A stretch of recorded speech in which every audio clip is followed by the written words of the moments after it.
Voilà, on a hâte d'y être. Est-ce que l'équipe du Sénégal de 2026 est plus forte que celle de 2002? Peut-être collectivement, peut-être, individuellement non. Je pense qu'il y avait beaucoup plus de qualité Ah oui. individuelle. Ouais, bien sûr. En 2002, tu avais quand même des joueurs comme El Hadji Diouf qui performaient à Lens. Tu avais des joueurs comme Khalilou Fadiga qui faisait des grosses saisons avec Auxerre. Diop, bien sûr. Il n'y avait pas Bouba Diop qui était un très très grand milieu de terrain. Salif Diao. Aujourd'hui, entre Mané, alors je vous cite Ouais, parce que c'est sûr la star que des dernières années, non. mais Iliman Ndiaye qui pousse, Koulibaly derrière, bref. Ouais, mais je pense que Iliman, il n'est pas encore arrivé au niveau de Khalilou Fadiga quand même. Et Sadio, ça se bagarre avec El Hadji Diouf. France-Sénégal. Ah oui. Rien que l'affiche, ça nous ramène direct 20 ans en arrière. à Séoul en 2002, évidemment. Le match d'ouverture. Exactement, on est là, fin 2025, on se projette sur le mondial 2026, et pourtant, dans la tête de tout le monde, on est encore là-bas. Le champion du monde qui tombe. Face au Lion de la Teranga, c'est un de ces affrontements qui dépasse le foot, quoi. C'est une histoire de fierté, de comparaison entre deux âges d'or. Et c'est justement ça notre sujet du jour. C'est ça. On s'est plongé dans un article de wisport.com qui date d'aujourd'hui, le 8 décembre 2025. L'article relate une intervention de Mamadou Niang, l'ancien international. Sur le plateau du Late Football Club. Oui, sur Canal+. Et il fait ce que tous les supporters adorent faire. Il compare la génération mythique de 2002 face à celle d'aujourd'hui. Et la question, elle est simple, elle est brutale. Laquelle est la plus forte? Et c'est là que ça devient passionnant. Parce que Niang ne botte pas en touche. Il propose une vraie clé de lecture. Une opposition presque philosophique? Exactement. Le collectif contre les individualités. Et aujourd'hui, on va creuser cette idée, voir ce qu'elle a dans le ventre et ce qu'elle nous dit sur ces deux équipes de légende. Alors, allons-y. La thèse de Mamadou Niang. Elle est posée très clairement. On lui demande si l'équipe de 2026 est plus forte que celle de 2002. Et sa réponse? Je le cite. Peut-être collectivement, individuellement, non. Je pense qu'il y avait beaucoup plus de qualité individuelle dans l'équipe de 2002. C'est une sacrée déclaration. C'est une déclaration forte, oui. Il sépare vraiment les deux. La machine collective d'un côté et de l'autre la qualité pure des pièces. Et c'est un débat qui est aussi vieux que le foot. L'histoire est pleine d'équipes de galactiques qui ont échoué parce que, justement, empiler les stars, ça suffit pas. C'est vrai. Mais ce que dit Niang, c'est plus subtil. Il dit pas que la génération actuelle n'a pas de talent. Ce serait absurde. Bien sûr, avec un Sadio Mané. Évidemment. Il parle d'une densité de talent, de joueurs capables de créer l'imprévisible. Et pour lui, cette densité était plus forte en 2002. D'accord, mais est-ce qu'on n'est pas un peu dans l'idéalisation du passé? Cette génération de 2002, elle a réussi un exploit tellement énorme que c'est facile de la voir comme parfaite. C'est un excellent point. La génération actuelle a quand même gagné une Coupe d'Afrique, elle, ce que celle de 2002 n'a jamais fait. Et ça, c'est le cœur du problème. C'est le poids de la nostalgie. La mémoire, elle s'accroche à quoi? À des éclairs. À des moments de rupture. Le but de pas Bouba Diop. Voilà. Le but de Diop et sa danse autour du poteau de corner. Ça, c'est une image pour l'éternité. C'est beaucoup plus dur de faire un poster d'un pressing collectif parfaitement exécuté. C'est clair. Du coup, l'analyse de Niang, qui a vécu cette époque, est forcément un peu façonnée par le souvenir de ces gestes qui ont bâti la légende. Donc, pour lui, la qualité individuelle, ce n'est pas juste être un bon joueur. C'est cette capacité à produire un moment de magie, un truc qui sort du script. Je pense que c'est exactement ça. C'est la différence entre un très grand joueur et un artiste. Et selon lui, en 2002, il y avait plus d'artistes sur le terrain. Et justement, il met des noms sur ces artistes. C'est là que ça devient concret. Il cite d'abord El Hadji Diouf. Il dit qu'il performait à Lens. Ah, Diouf à Lens. Ensuite, Khalilou Fadiga, qui faisait, je cite, de grosses saisons avec Auxerre. Et puis le milieu de terrain avec le regretté Pape Bouba Diop, qu'il qualifie de très très grand milieu, et Salif Diao. Et les clubs qu'il cite, ce n'est pas anodin du tout.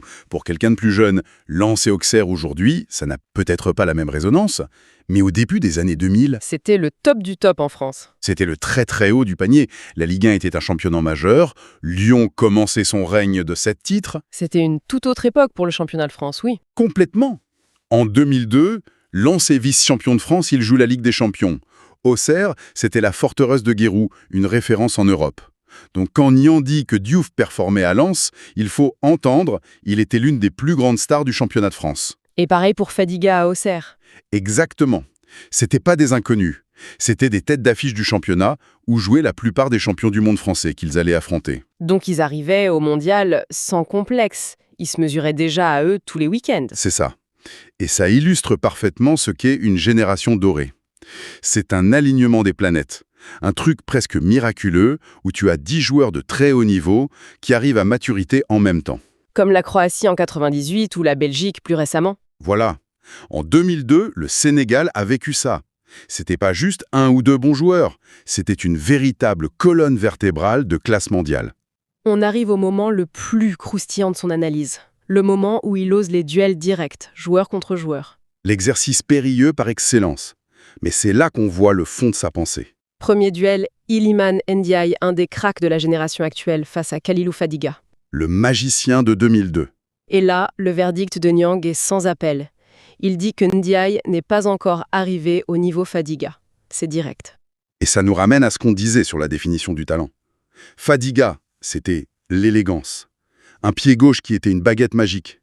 Il avait ce côté imprévisible, presque poétique. D'accord. Iliman Ndiaye est un joueur exceptionnel, mais son style est peut-être plus moderne. Plus de percussion, plus d'efficacité dans les petits espaces. Mais justement, dans le foot d'aujourd'hui, qui est beaucoup plus dense, plus rapide, est-ce que l'efficacité d'un Ndiaye n'est pas devenue plus importante que la magie de Fadiga? Le jeu a changé. C'est toute la question. Et Niang, lui, il répond aux puristes. Il valorise ce génie créatif à l'état brut. Pour lui, Fadiga avait cette étincelle rare qui fait se lever un stade.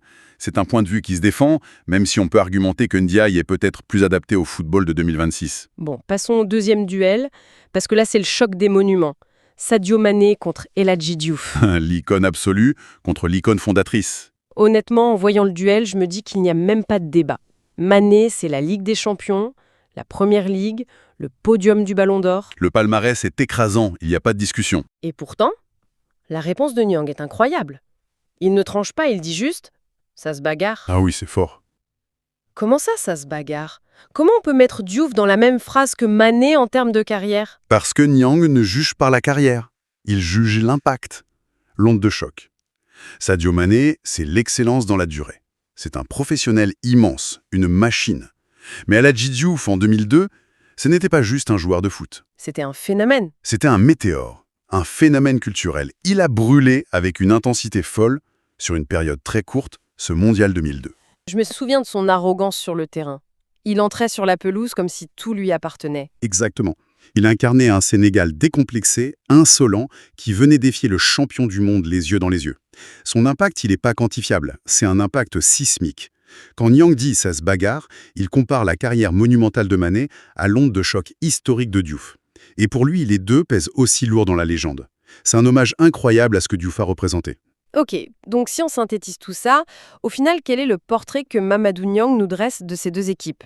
On sent qu'il y a de l'admiration pour les deux, mais une admiration très différente. C'est le portrait de deux modèles de succès presque opposés. D'un côté, 2002. C'est l'alchimie d'une comète. J'aime bien l'image. Une constellation de talents fous qui, par miracle, se sont alignés pour un exploit mythique. Le souvenir, c'est celui d'une bande de génies. Et de l'autre côté, la génération 2026, il la qualifie de peut-être supérieure collectivement. Donc une équipe plus rigoureuse, mieux organisée, une machine mieux huilée. C'est ça. Et il ne dit pas que l'un est meilleur que l'autre. Il met en lumière cette tension éternelle dans le foot. Qu'est-ce qui est le plus fort? Une addition d'artistes imprévisibles ou la perfection d'un système collectif? Et lui, par son histoire, il est clairement plus sensible à la première option. Du coup, ça nous donne une grille de lecture géniale pour le match qui arrive. On ne va pas juste regarder qui gagne, mais comment. Exactement. Est-ce qu'on va assister au triomphe du collectif sénégalais, qui étouffe les individualités françaises? Ou est-ce qu'on verra un joueur, un seul, sortir du cadre et nous offrir un moment de légende? Un nouveau but à la Pape Bouba Diop. L'analyse de Niang nous invite à nous poser cette question.